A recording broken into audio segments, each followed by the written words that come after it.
จ็บแฮนนี่ลียอไม่ได้ไอ้น่ะจะยอได้นะโอ้เก่งพุ่น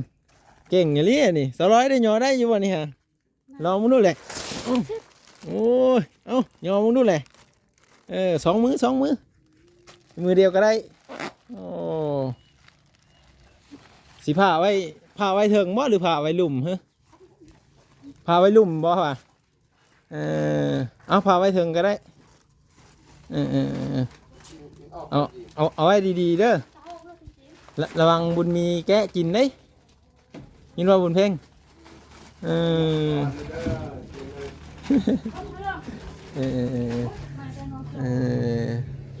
เด้อตัวนี้ให้เจ้าหักษาเอาอันนี้เจ้าใส่ธงยำไปโรงเรียนถือไปน้ำเด้อนี่จะเขาเตือนนี่เราเด็กเอาใส่นี่ซูมผ่านไปแบบนี้มาโอเคบุญมีอย่าจี้เด้อเราเด้อบ่ให้จี้เด้มันคือจีกแล้วถ้าบุญมีจี้นี่บ่ได้เข้าโรงเรียนแล้วตัวนี้บัดนี้ขนมหลายๆแบบนี้สร้อยสิกินมดอยู่บ่ถ้ามีขนมหลายแบบนี้กินมดบาทเดียวได้บ่วันนี้ไม่นั่งน้ำเบาก็ได้นั่งน้ำเบามั้ยนั่งน้ำเบาเด้อนั่งน้ำเบาก็ได้บ่ต้องตีงเด้อห้ามป้าห้ามตีงเด้อขนมนี่แหละแม่สามกุ๊กเด้อเป็นคนฝากมาให้เจ้าเป็นคนเอานมให้ลูกเจ้ากินวันละ2 กล่องเช้าแล้วก็ตอนเที่ยงก็ได้หรือว่าตอนแรงก็ได้ห้ามกินเกิน2 กล่องเพราะว่าเพิ่นอยากให้บุญมีนี่สลาดขึ้นกว่าเก่าแล้วก็เสริมห่างกายยังลาวนั่นแหละแล้วก็ฟังก่อนบุญมีก็ให้กินคือกันกินได้เด็กน้อยกินได้หมดนี่บ่แม่นว่าสิเจ็บท้องมองไส้บ่มีเด้อตัวนี้เด้อ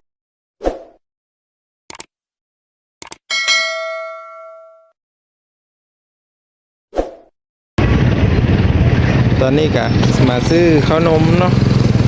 นี่ซื้อขนมมาขนาดหนึ่งแล้วก็มีปื้มแบบเหียนพร้อมแล้วก็มีนมโปรโมทโอเมก้าบ่อีสังนี่แหละเนาะเป็นรสจืดหลังหนึ่งปื้ม4 หัวแล้วก็ขนม4 แพ็คเนาะขนม4 ถุงใหญ่เลยทุกคนรายจ่ายนี่ก็หลายเติบอยู่เด้พี่น้องเดี๋ยวบางจะมารวมให้ว่าเมื่อเท่าไรเนาะสบายดีสวัสดีเพื่อนพี่น้อง FC เบิร์ดทุกคนเด้อพี่น้องเด้อเมื่อนี้ก็มาบางก็มี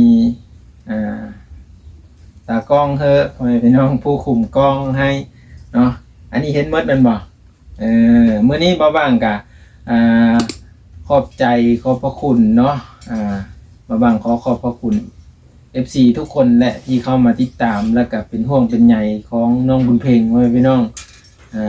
ไปเถอะได้ก็เห็นแต่ญาติกันกินกระต้มขนมอยู่เพิ่นก็เลยว่าเอ้าซื้อจัดสุดใหญ่ให้เพิ่นเลยเนาะไปเบิ่งนำกันว่าเพิ่นสิมีปฏิกิริยาแบบใดแน่เพิ่นสิดีใจบ่หรือว่าจะได้เนาะบ่ว่างนี่ละดีใจพี่น้องบ่เคยได้ซื้อเครื่องซื้อของแบบนี้ไปให้ไผจ้าเสือเนาะก็เป็นบุญหลายๆที่เอื้อยเพิ่นเนาะหรือว่าพี่หรือว่าเพิ่นเอิ้นอยู่ในช่อง YouTube เอาแม่3 กุ๊กพ่อพี่น้องเพิ่นได้ซื้อโอ้หลายอย่างนมปึ้มเนาะสมุดหรือตัวที่ให้เด็กน้อยเขาเขียนนะทุกคนนมนี่ก็เป็นนมโฟร์โมดโอเมก้ารสจืดเพิ่นว่าบำรุงเด็กน้อยเนาะจัดไปเลยเนาะแก๊ส1ตัวนี้เนาะ240,000 กีบเนาะ240,000ตัวนี้240,000เด้อบวกไปนำกันทุกคนค่อยนะบวกพิษทุกคนเลยเนาะขอโทษขออภัยหลายๆตัวนี้กะเนาะขอโทษแม่3 กุ๊กหลายๆเด้อเนาะก็คือบ้างกันบวกพิษเนาะแต่ก็เป็นยังเอาไว้ข่าวหน้าพี่น้องเนาะซอยๆกันไปก่อนเนาะบ้างก็เป็นครั้งแรกก็ตื่นเต้นแน่แล้วก็บ่ฮู้จักแนวซีไลแน่มาฮอดเฮือนเอ้า เงินเหลือหรือเงินบ่พอ มาไล่เบิ่งคักแน่ทุกคนเนาะอันนี้บวกไปเด้อทุกคนเด้อบวกไปนำกันเด้อ240,000กีบตัวนี้เนาะแล้วตัวนี้หัน20,000ตัวนี้เนาะบวกไปนำกันทุกคน20,000ตัวนี้บวกไปนำกัน35เนาะแล้วก็บวกไปนำกัน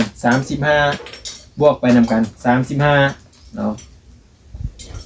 แล้วก็บวกไปนำกันอีกเนาะตุ้มหัวใหญ่นะทุกคนนี่ตุ้มหัวใหญ่75เนาะอันนี้75อันนี้ก็75เนาะแล้วก็บวกไปอีกเนาะตัวนี้45ตัวนี้ก็45เนาะขนมกระปึ้มเนาะตัวนี้เราจะบวกเข้ากันเลยทุกคนเราจะบวกเข้ากันตกอยู่ในราคาเนาะเอาเฉพาะขนมเด้อขนมนี่ตกอยู่125,000กีบเนาะเฉพาะขนมแล้วปึ้มแบบนี้เนาะปึ้มนี่เขาบวกกันเข้าไปเนาะตัวหัวใหญ่นี่แหละมัน75,000เนาะ2หัวเนาะแล้วก็หัวน้อย45 2หัวพอดีเป็น240,000ไว้พี่น้องเนาะแล้วก็มาบวกใส่นมแบบนี้เนาะนมนี่ก็240,000พอดีเป็น480,000เนาะแล้วก็มาบวกข้าวนมเนาะมาบวกข้าวนมเข้าไปอีกเป็นพอดีเป็น650,000กีบไว้พี่น้อง650,000กีบก็รวมทั้งหมดนะขอให้พี่น้องไล่เบิ่งซอยคอยดูแม่นบ่นี่ฮะตามราคาตามที่ค่อยเว้านี้เลยทุกคนค่อยตอนค่อยซื้อค่อยให้เพิ่นเขียนใส่เลยนี่เนาะแต่ว่านมนี่แหละค่อยลืมให้เพิ่นเขียนเพราะผู้ขายนั่นก็จักได้วนแนวอื่นพุ่นเนาะอยากซื้อก็ว่านมอันนี้ก็กินได้นมอันนี้ก็กินได้เหมือนว่านะแต่ว่าเขาต้องการนมแบบซี่บางว่าต้องการนมจืดนมโฟร์โมสโอเมก้าบางว่าเซนซี่เพิ่นก็ว่าให้กินนมตัวนี้ก็ได้เพิ่นว่าบ่ต้องถ่ายรูปก็ได้บ่บางอยากถ่ายรูปเนาะอยากถ่ายรูปส่งให้เพิ่นเบิ่งนะก็พอดีซื้อมาแล้วทุกคนมาฮอดเดือนกี่นึงนี่เลยเนาะแล้วก็บ่บางก็ได้ซื้อแล้วก็รวบรวมเบิ่งว่าหมดรายจ่ายเท่าใดเนาะก็คือที่ได้เว้าไปหลายรายจ่ายก็สมควรอยู่เนาะรวมทั้งหมดก็650,000กีบพ่อพี่น้องก็คือบ่บางได้จ่ายไปเรียบร้อยแล้วเนาะก็คือเอามารอติดตามเบิ่งอีกเนาะพอดีตอนพุ่นแหละในช่วงเย็นๆเด้อบ่ว่างจะเข้าไปหาเพิ่นทุกคนเนาะเพราะว่าซุมนี้หันจะได้เอาไปบาทเดียวเนาะแล้วก็คุณมะพร้าวหันจะได้เอาไปในขั้นตอนต่อไปอีกเนาะก็จะเอาไปซื้อไปตอนที่ไปถ่ายคลิปเพิ่นทุกเทื่อนั่นแหละเนาะจะเอาวุ้นมะพร้าวไปเนาะตัวนี้ครับพอดีเพิ่นก็โอนเงินมาให้เรียบร้อยเนาะรวมทั้งหมด800ทุกคนเนาะ800 บาทเด้อทุกคนเด้อเนาะก็ถือว่าเยอะสมควรนะทุกคนเนาะเลขเงิน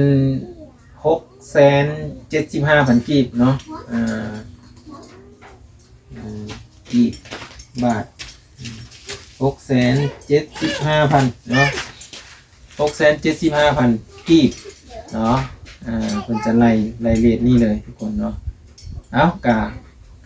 ขอบุญขอบคุณอีกเทื่อนึงให้พี่น้องแล้วเฮาไปรอติดตามเบิ่งกันเด้อพี่น้องเด้อ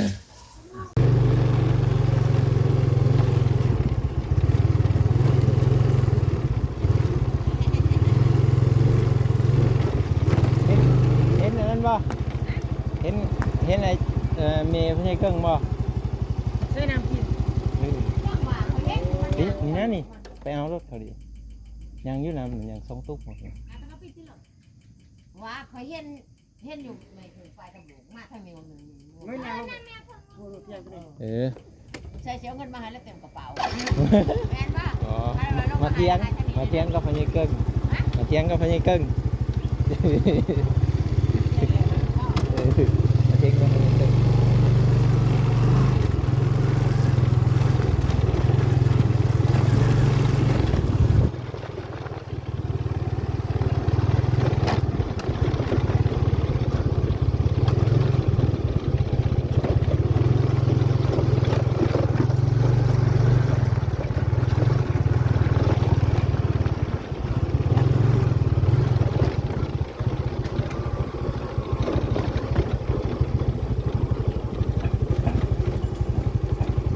เห็นแม่เพิ่งมาเลย บอก มาเห็นอ้าวกรรมเวรและเวรกรรมเด้อบาดนี่แม่เพิ่งเห็นป่ะแต่ได้เขาซีลงมาพี่เขาว่าเรามาเอามาโม้งว่าสันหากจักอยู่เชอแล้วบนเราเคยมาเอาแม่เพิ่งเห็นเขามาป่ะน่ะ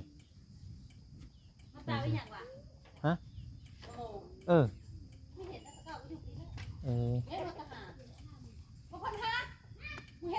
ฝนกับสิตกนะบุญเพ่งบุญเพ่งโอ้มีเห็นช้ำทุกคนเลยมานำหาเขาว่ามาเอามะม่วงอยู่พี่ว่าสันสิพานกินส้มกินแซวบ่จักเลยบุญเพ่งบุญเพ่ง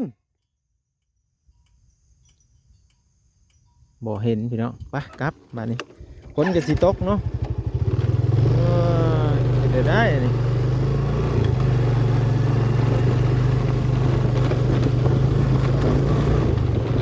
ว้ายหาหนำพอบที่มันรีอยู่นี่บ่เบิ้งสองเมนูอันนี้มาอีกเส้นนี่ฮะ เก็บข้อมูล โอ้จะเราไปหาหนำหาซุกบ่น่ะ บอกมันเด็บสุก เบิ้งเอามากินมึงรู้จังมากมึงรู้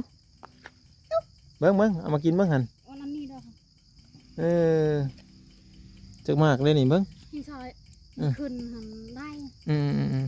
อันนี้คอยเก็บอา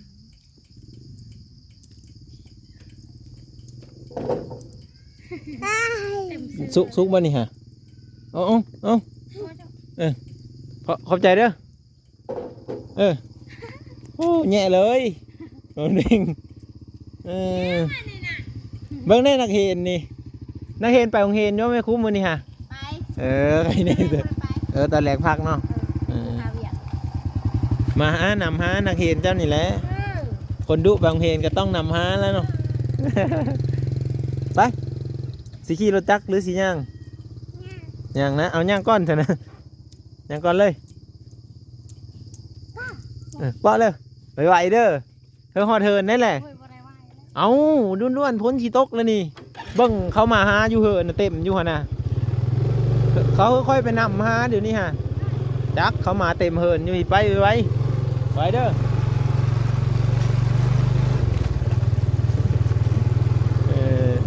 ไปทุกคนโต๊ะเขาอีกแล้ว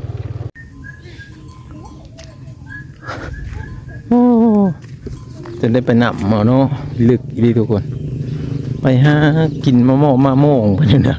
เบิ่งในเกิบก็มีถือเกิบก็มีถือเนาะสวัสดี สวัสดี สวัสดีค่ะ เกิบได้เกิบได้คือไม่ถือไม่ได้ถือเกิบงามใช่เลยเนาะไอ้สิมาผ้าเครื่องไว้นี้ก่อนเด้อผลสีตกแล้วก่อนมานี่ฮะได้อยู่ที่เรียกมะม่วงจ้าหิวลงไว้ให้อ้ายนี่แหละหิวลงซอยนี่ฮะเรียกมะม่วงเจ้าอยู่กับตานี่อันนี้มะม่วงบุญเพ็งเด้อนี่เด้อไอ้ไม่ได้เอาดอกไอ้เอาเสื้อกระตามาให้เจ้าจะมันนักไอ้สีผ้าไว้อันพวกนมพวกอันนี้หันได้อยู่ที่มีนมแน่สิพากไว้มื้ออื่นจะไปโรงเรียนนะมื้ออื่นแหละไอ้สีเข้ามาเอาได้อยู่บ่อันนี้แหละไอ้พากไว้นี่ก่อนฝนสิตกเลยได้อยู่เนาะเอาถือซอยไอ้แน่ซะคุณเพ่งถือซอยไอ้แน่นี่เอาไปไว้เตียงแนวมามาฮอดเพิ่นแล้วทุกคนมาเอานี่ไปมาเอาได้ไหมเพราะว่ามาฮอดเพิ่นแล้วฮักก็มาตั้งแต่อันพุ่นต้นมะม่วงพุ่นเนาะมาพุ่นเพ่งมาถือสะอาดเนี่ยนี่ถือได้อยู่บ่นี่โอ้นักดินักกว่าทุกคนยอจนเจ็บมันแฮนนี่ลายศพเติบได้นี่3ศพพุ่นนะโอ้3ศพ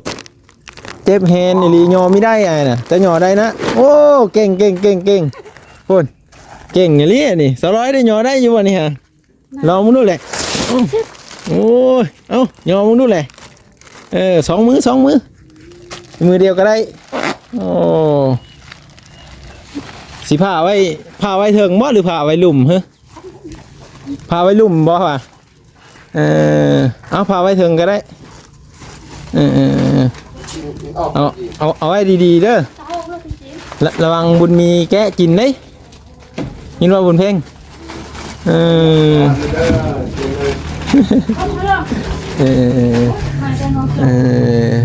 ตอนเราดื้อ โอ้เนาะเชิญน้องดินุ่งทรงกับน้องไปเชิญเอาน้องมาพี่เนี่ยโอ้มีแนวมาเฮ้อเพิ่นอยู่ทุกคนเลยนี่ก็ได้เชิญน้องจ้ะฮะมาสร้อยมาพี่ก้อน เบาไว้เก่ง อันนี้สิภาคเพิ่นไว้ทุกคนเด้เนาะมื้ออื่นเราจังสิมาเอานะเครื่องของครับโอ้หลายอันก็เนาะยันฝนตกหำเนี่ยยังสิไปยังสิเข้าในเมืองอยู่ก็เลยสิมาภาคไว้นำบุญเพลงก่อนจักบุญเพลงสิให้ภาคหรือบ่แน่นี่หรือว่ามันสิหกเพื่อนเพิ่นก็บ่จักแล้วเนาะมันบ่หกเพื่อนจ้ะบ่นี่ฮะอันนี้มันหกเพื่อนเด้หกบ่แหละโอ้สิได้เอากลับเมื่อเล็กสักก่อนว่าจะสั้นก็ได้มันหกเพื่อนเนาะหกเพื่อนก็ฝากได้อยู่ที่คืนเดียวฮะฝากได้อยู่ว่าสลอย ได้ คืนเดียว มาขึ้นมาพี่โอ้ยเพิ่นว่าปะมุมปะมองไปกินอันน่ะมักม่วงเพิ่นหมาได้ฮะเอ้าสิมาบอกก่อนมาบุญเพ็งมาเส้นน้องดิอุ้มน้องมาเฮ้ยนี่ ทำมาทำมาขนมตัวไหนล่ะเบิ่งเดี๋ยวให้บอกใส่น้องดินั่งก่อนเด้อนั่งก่อนเดี๋ยวสิอารัมพบทให้พังก่อนว่าสิฝากให้ไผนะเสร็จเลยหมดแล้วที่อย่างนี้เนาะ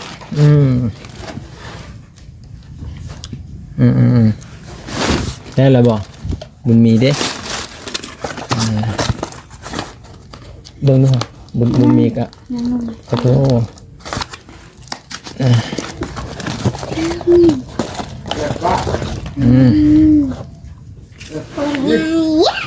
เคยเห็นในว่าปึ้มแบบนี้ฮะ ไม่ลองคือ แต่ว่าตัวนี้ ง่ายขอไข่นะเฮ้ยข้างบนตัวไหนเฮ้ยอย่าให้มันขาดได้แหละแต่น้อยเจ้าของเขาสีบ่ได้เห็นนะรักษาไว้ ยืดไส้จะ พังก้อนพังไอ้เมาก้อนนี่เอามาพี่ก้อนปึ้มฮะ จะเขียนดิจะ เอา เขียนดิ ของฝากอันนี้ฮันบ่แม่นของฝากเจ้าดิเอามาฝากไว้สิซื้อนี่นะเอามาฝากไว้ก่อนนี่มันมีกันมาแล้วทุกคนนี่เห็นว่ามาฮอดเด้อแบบนี้เด้อเจ้าก็อยากได้คือกันบ่ปึ้มแบบนี้ฮะ บอก ฮะอยากได้คันบ่อยากได้กะสิเอาไปให้คนอื่นเนาะนี่วันนี้ยันว่าเจ้าอยากได้แบบนี้อ่ะนะอันนี้คือไอ้ซื้อมาให้เจ้าเบิ้งอ่ะนะเอาอยู่บ่เลยคันเอาไอ้กะสิเอาให้หัวนึง2 หัวเลยนี่เอาบ่เลยกะสิเอาไปให้เขา2 หัวให้เจ้า2 หัวเอาอยู่บ่เขียนเป็นได้นี่กอไก่นี่เห็นบ่นี่แบบแม่ครูจะสอนเลยเป็นบ่เลยนี่เขียน กุ๊กไก่ นี่ดิแต่ว่า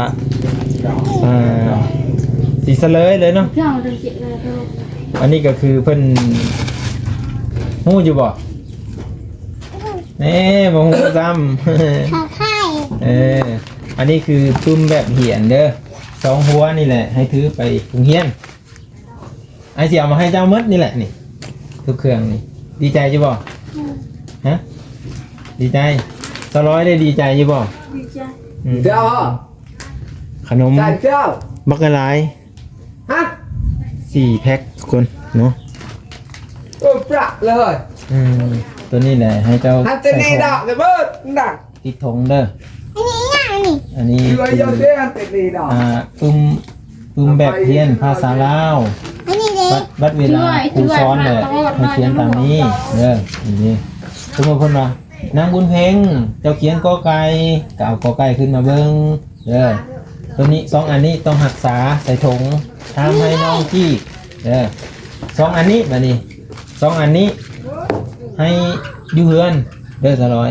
เจ้าเป็นคนรักษาบุญมีบ่ให้บุญมีจี้เด็ดขาดเห็นบ่ค่อยมาทุกเทื่อค่อยสิถามบุญอยู่ไสโอเคบ่แต่ว่าห้ามให้ลูกจี้ได้เด้อ มาไว้ดี บ่แม่นว่าลูกผีตอนนั้นค่ะ คุณเพลงต้องรักษาเด้อตัวนี้ให้เจ้ารักษาเอาอันนี้เจ้าใส่ธงยามไปโรงเรียนถือไปนำเด้อ นี่จะเขาเตือนนี่เราเด็ก เอ แล้ว เอาใส่นี่ซุ่มผ่านไปบัดนี้มาโอเคบุญมีอย่าจี้อีกเด้อเด้อบ่ให้จี้อีกเด้ ฮะเจ๊มันคือจีกแล้ว ถ้าบุญมีจี้อีกนี่บ่ได้เข้าโรงเรียนแล้ว โอ้ ตัวนี้บัดนี้ขนม นะ ขนมหลายๆแบบนี้สลอยสิกินหมดอยู่บ่ ๆบ่มา ถ้ามีขนมหลายแบบนี้กินหมดบัดเดียวได้บ่ บ่ได้ วันนี้ไม่ได้นั่งน้ำเบ้าก็ได้นั่งน้ำเบ้ามานั่งน้ำเบ้าเด้อนั่งน้ำเบ้าก็ได้บ่ต้องตีงเด้อห้ามป้าห้ามตีงเด้อขนมนี่แหละแม่สามกุ๊กเด้อเป็นคนฝากมาให้เจ้าเป็นคนเอานมให้ลูกเจ้ากินวันละ2กล่องเช้าแล้วก็ตอนเที่ยงก็ได้หรือว่าตอนแรงก็ได้ห้ามกินเกิน2กล่องเพราะว่าเพิ่นอยากให้บุญมีนี่สลาดขึ้นกว่าเก่าแล้วก็เสริมห่างกายยังลาวนั่นแหละ มาหมอ ไปแล้วเรือแล้ว แล้วก็ฟังก่อนบุญมีก็เอาให้กินคือกัน กินได้เด็กน้อยกินได้หมดนี่บ่แม่นว่าสิเจ็บท้องมองไส้บ่มีเด้อตัวนี้เด้อเอาให้เพิ่นกินเลย เอาไปกินลนแล้วถ้าสิกินเกลือหมดเลย แต่ว่า กินหลาย ค่อยมาทุกมื้อค่อยสิถามว่านมได้จักกล้องแล้วกินจักกล้องแล้ว เพราะว่าไม่กินเลย มื้อละ2กล้องเข้าใจห้ามกินเกิน2กล้องเด้อบุญเพ็งเด้อยินบ่ไอ้บอกถ้ากินเกิน2กล้องแล้วบ่ได้เด้เธอหน้าเพิ่นบ่ซื้อมาให้เลยเด้เจ้าสิบ่มีคนพากมาให้เจ้าเลยเด้ครับบ่ฟังความเด้อ เด็ก แล้วก็ต้องไปโรงเรียนพร้อมทุกมื้อเลยเนาะ ยกเว้น ค่อยไปโรงเรียนค่อยเตือนนี่ ยกเว้นวันเสาร์กับวันอาทิตย์เจ้าก็ต้องไปนะเด้อ ซื้อกันเอา แล้วก็นมก็ว่าไปแล้วเนาะห้ามกินเกินวันละ2กล่องแต่ก็รักษาไว้ให้ลูกเจ้า2คนนี่เด้อ เดิม บ่ให้ผู้อื่นตัวเนี้ยนะก็คันจะเอาให้ก็ให้เอาก็เป็นข้าวต้มขนม บ่ให้ ตัวนี้คือรักษาไว้บ่แม่นว่ารักษาแล้วบ่กินบ่อันนั้นบ่แม่นรักษาก็ต้องกินแล้วก็ให้เขากินมื้อนึง2กล่อง2คนนี่นะเด้อกินมื้อนึง2กล่องเด้อแล้วมีปากมีอ๋อได้นี่ เนาะแบบนี้ทุกคนมาบ้างก็มาบอกเพิ่นเนาะแต่ว่าเพิ่นสิเฮ็ดได้บ่หรือว่าจังไดเนาะบางทีกินหลายก็มันก็บ่ได้อันเอาน้องเอาให้น้องกินนี่อย่ายัดทั้งเลิกกันบ่แม่มกินได้อยู่บ่เลยเนี่ยมาคนไทยแล้วเพื่อน เนาะอันนี้ก็คือบ้าบังบอกเพิ่นเด้อพ่อแม่พี่น้องเด้อจะได้ว่าบ้าบังคือเว้าร้ายแท้อันนี้คือเป็นอะไรมันจืดบ่อันนี้คือนี่พังอะไรใช่ป่ะนมจืดคือมันบำรุงร่างกายของเจ้าแหละสูงพร้อมได้นมอันนี้ได้เจ้าลองกินเบิ่งนี่กินหมดอันนี้สูงเลย มันจืด เจ้าว่าจะสูงมาเลยสูงแบบพ่อเห็นบ่สูงแบบพ่อจ้าค่ะสูงเขากิน เอามาให้น้องเนี่ยเอามาน้องกินนะ ติดขนมนี่แหละ เอาอันนี้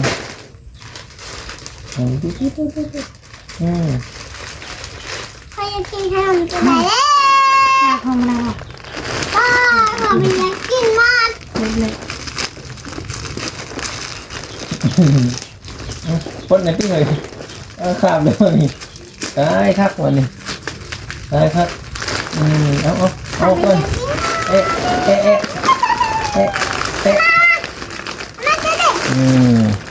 เอาตีบ่นี่เอานั่งมันเบาได้นั่งนี่ก่อนเอาเหนียวเอาเป็นข้าวต้มขนมมานี่กับประหยัดกินเด้ออย่างเราไปโรงเรียนก็เอาให้เราถือไปถุงนึงบ่ตอนเช้าถุงนึงตอนแรงถุงนึงหมดสินะ ๆนมมัน เบิ้งแกะให้เมาแต่อยากกินเนาะบ่ได้พังยังว้าวก็ได้พังก่อนกว่าเห็นมาก็ได้ว้าวหรือว่านี่ จะสิกินหมดบ่ อย่าเผากิน น่ะ จะขอบคุณเพิ่นจักบ่เมาแต่อยากกินนะเอามาเดี๋ยวขอบคุณมาขอบใจเพิ่นก่อนจะสั้นแหละ ขอบคุณครับแม่ เอ้าเดี๋ยวตอนนี้ก็สิให้บุญเพ็งขอบคุณเด้อเนาะทางแม่สามกุ๊ก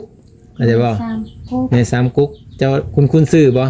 เพิ่นเคยซอยแต่เจ้ามาโดยตลอดนะ แม่ เออ เคยซื้อบางม่วงแม่นเนาะ จักมันเจ้าแล้วเนาะเจ้าก็ต้องชื่อแล้วค่อยบ่ชื่อได้ข่อย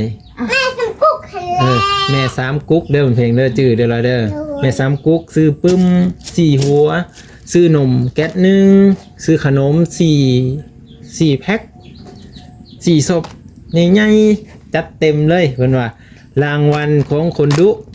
รางวัลของคนไปโรงเรียนรางวัลของคนพังความพ่อแม่โอเคเนาะ เที่ยวลงไปอะไรเที่ยว เห็นบ่มีแต่แนวแซ่บๆนี่นะไปซื้อมาให้เจ้านี่เอานบมือขึ้นเนาะนบมือขึ้นสร้อยพาลูกเว้า แล้วเนาะ เด็ ขอบคุณ ขอบคุณมาก เอาขอบคุณเพิ่นดูหาเป็นบ่แหละเพิ่นซอยจนสิเฮาฮอดกลายว่าเป็นเดือนแล้วสิเฮาฮอด2ปีเลย ขอบคุณ เอาแนวดีๆยังก็เว้าให้เพิ่นแหละเนาะอวยพรให้เพิ่นแหละ ขอบคุณมีสามกุ๊กให้เพิ่นอยู่ดีมีแรงความเจ็บให้ได้ความใครให้มีเงินตื่นเงินเซนเงินถวดการอันนี้ยืนเลยใช่ทุกอย่างหรอ คุณเพิ่นเด้ว่าเป็นอยู่บ่นาง บุญมีทอ เอา ด แบบ ทิ้ นี้ งแล้ว นมมือขึ้นนมมือขึ้นเดี๋ยวสิพาเว้า มาลูกไว้ ขอบคุณ ขอบคุณบ่ ขอบคุณ เอาลงแน่มือฮะเอาลงน้อยนึง ไม่ทำกุ๊ก ขอบคุณแม่สามกุ๊ก แม่สมกุ๊ก ขอให้อยู่ดีมีแฮง ขอให้มีแห้ง เป็นโฮมโพโฮมไซ ใจ ความเจ็บ เจ็บ อย่าได้ จะได้ ความไข้ คำไฟ อย่ามี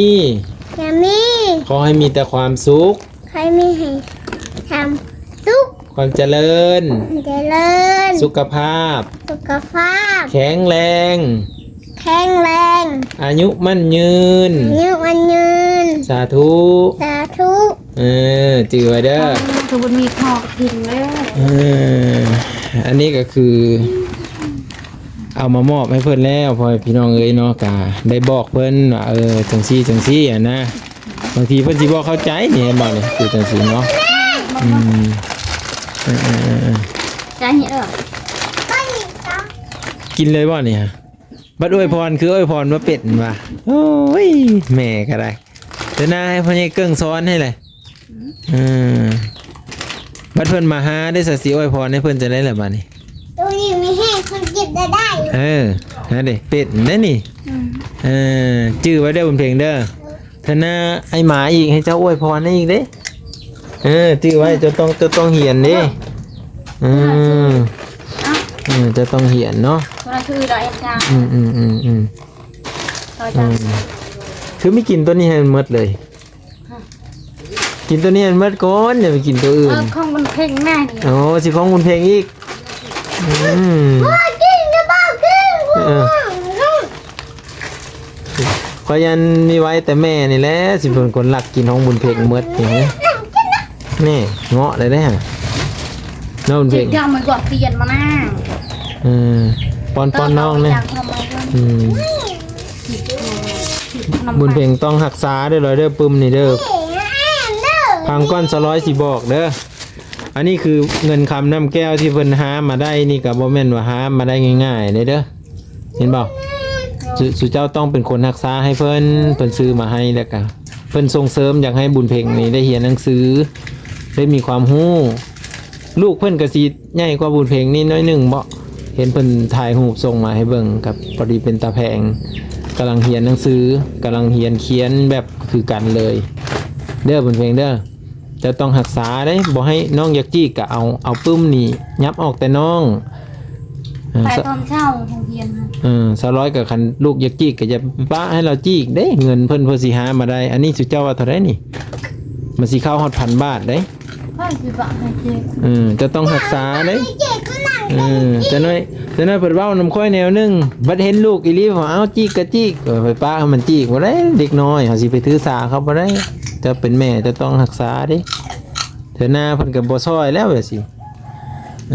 ก็ย้อนเป็นบุญของบุญเพ็งบุญมีนี่นี่คันบ่เป็นบุญถ้าเจ้าก็เอาไว้บ่ได้แหละเพิ่นก็บ่อยากซอยแหละแม่นแล้วอ่ะอย่าลืมเด้อมื้ออื่นมาถามได้นี่จะได้มื้ออื่นมาเอาจีกงุ่นมาแล้วอ่ะตายคักกว่านี้ ขวาไว้ดี บัดยามกลางคืนมาแล้วก็เจ้าเป็นคนสอนลาวเขียนแบบซี่เขียนแบบซี่แล้วเขาเข้าใจดอกอาจารย์เราสอนเราเลยดิว่าให้เขียนแบบนี้เด้อกอไก่เด้อก็ขีดไปตามอันนั้นมันนั่นแหละเป็นยังไงนะสิไปเสร็จแล้วบัดนี้ยังไม่ทันได้ถามสิปบก่อนเลยขึ้นมาพี่ก่อนเลยสิกินน้ำบ่ฮะเอากินเด้อเอากิ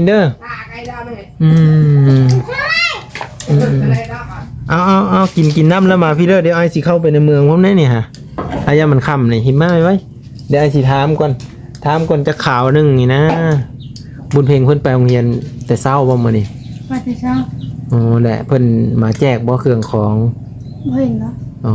ยัด ไปบ่เห็น ดูว่ามือใหม่บ่จักเป็นยังหัวเข่านะหัวเข่าจันน่ะมั้ย ยัง หัวเข่าจันน่ะเป็นยัง ไม่ใช่ เลือดแตกออกอ่ะบ่ครั้งน่ะเห็นบ่น่ะครั้งนั้นแหละจะจับเบิ่งเอามือแปะเข้าเบิ่งแปะเข้าอยู่ในหัวเข่าอ่ะหัวเข่าบ่แม่นหัวหน้าผากไปเกาะไม้บ่ เกาะไหม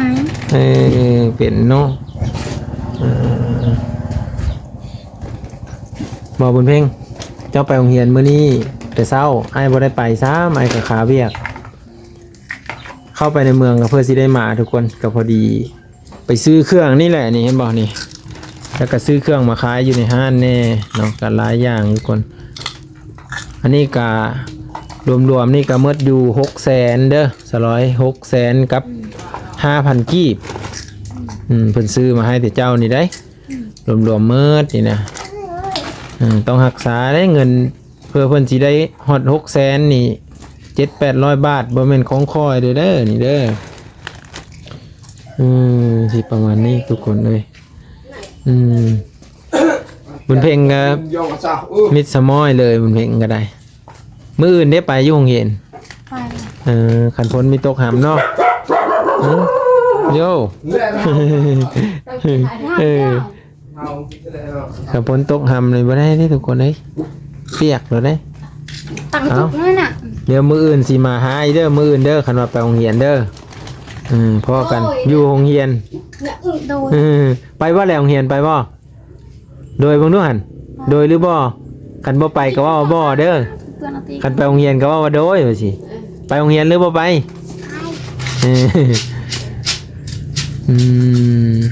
ไปโรงเรียนเนาะโอ้ยมียาดีบ่นี่ฮะยาดียังนี่ฮะ ติดเรา โอ้ยาดีเจ็บหัวเนาะยาปลาร้า เข้าบุญเพลง เบิ่งแน่บุญเพ็งนี่เต็มที่บุญเพ็งได้รับโชคใจ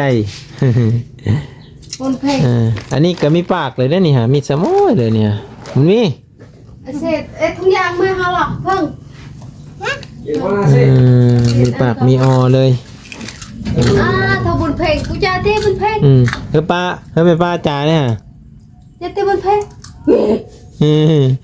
มีปากมีออเนาะบ่ปากเลยเนาะบ่เว้าหันหลังใส่กันอีกแต่เก่านี่บ่จักย่างบ่จักแล่นแหละ เท่ากันแล้ว ทุกคนเดี๋ยวก็สิได้จบไอ้เพียงซ้ำนี้เนาะก็ขอบุญขอบคุณที่เข้ามาเป็นแห่งกำลังใจให้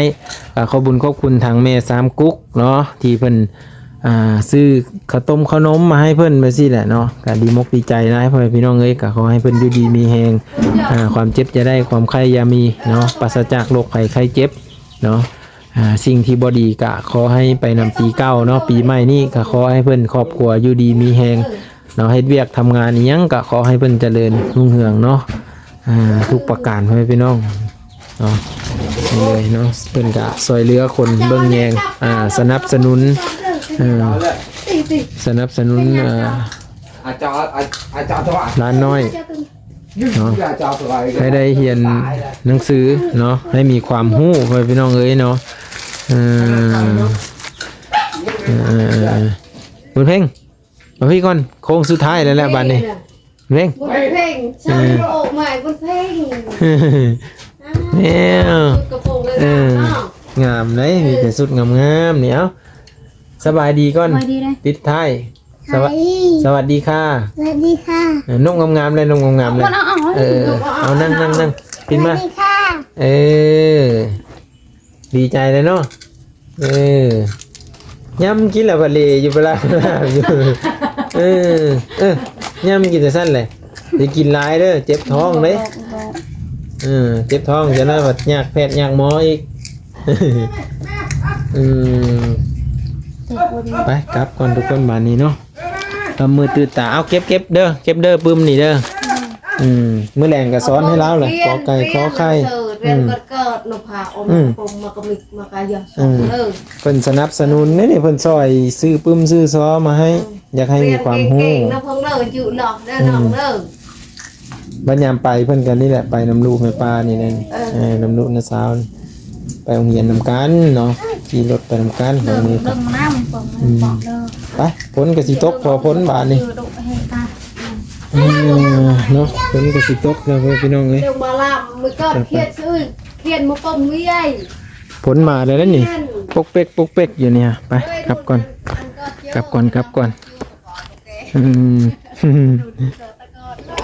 ไป